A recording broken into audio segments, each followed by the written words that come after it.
పరువు హత్య సంబంధించి బ్రేకింగ్ చూస్తున్నాం. కడపలో దారుణం జరిగింది. ఒకే కుటుంబంలో 2 పరువు హత్యలు కలకలం రేపాయి. ప్రేమించిందన్న కారణంతో కుమార్తెను తండ్రి హత్య చేశాడు. ఆ తర్వాత తన తల్లిని కూడా చంపేశాడు.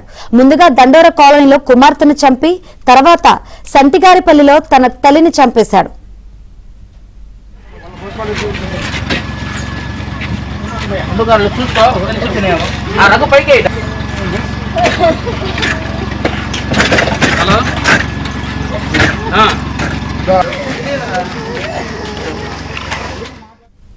కడపలో దారుణం జరిగింది. ఒకే కుటుంబంలో 2 పరువు హత్యలు కలకల రేపాయి.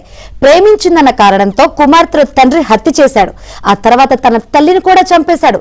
ముందుగా దండోర కాలనీలో కుమార్తెను చంపి తర్వాత తల్లిని చంపేశాడు.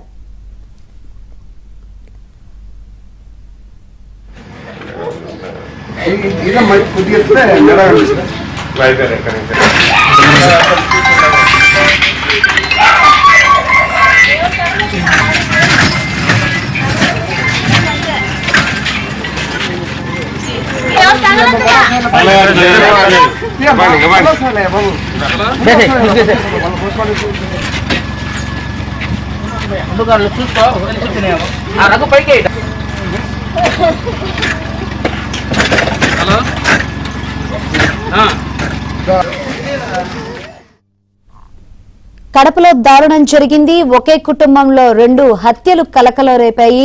ప్రేమించిందన్న కారణంతో కుమార్తెను తండ్రి హత్య చేశాడు. ఆ తర్వాత తన తల్లిని కూడా చంపేశాడు. ముందుగా దండోర కాలనీలో కుమార్తెను చంపి తర్వాత సంటిగారిపల్లిలో తన తల్లిని చంపేశాడు.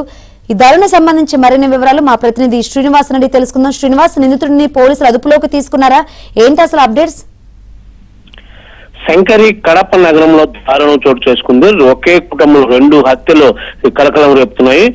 తనకు బాబు అనే అతను తన కుమార్తె హారిక అనే అమ్మాయి ప్రేమించిందనే నెపంతో దారుణ హత్యకు చేశాడు. ఆ తర్వాత తన తల్లి ఎవరైతే నిందితుడు బాబు ఉన్నాడో ఆ కుమార్తెను చంపడం కాకుండా తన తల్లి పల్లెలో ఉంటే అంటే సిద్ధోటం మండల్ సంటిగారిపల్లి దగ్గర తీసుకెళ్లి ఆమెని అక్కడ తన తల్లిని ఓబులమ్మ అనే తల్లిని కూడా చంపాడు. సో ఇద్దరిని చంపి ప్రస్తుతం పరాల్లో ఉన్నాడు. అయితే కడప నగరం దండోరా కాలనీలో నివాసం ఉన్నారు ఈ బాబు. తన కుమార్తె ఇటీవల ప్రేమలో ఉన్నట్టు తెలుసుకుని కుమార్తెను చంపినట్టు మనకు తెలుస్తుంది. అయితే ఓబులమ్మని అంటే తన తల్లి ఓబులమ్మను ఎందుకు చంపాడనే మరో కోణం కూడా ఇక్కడ ప్రస్తుతం వినిపిస్తుంది. అంటే వీళ్ళిద్దరి మధ్య అంటే తల్లి కొడుకుల మధ్య పింఛన్ వ్యవహారం కూడా అంటే పింఛన్ డబ్బుల వ్యవహారం కూడా ఇటీవల జరుగుతూ ఉండేది.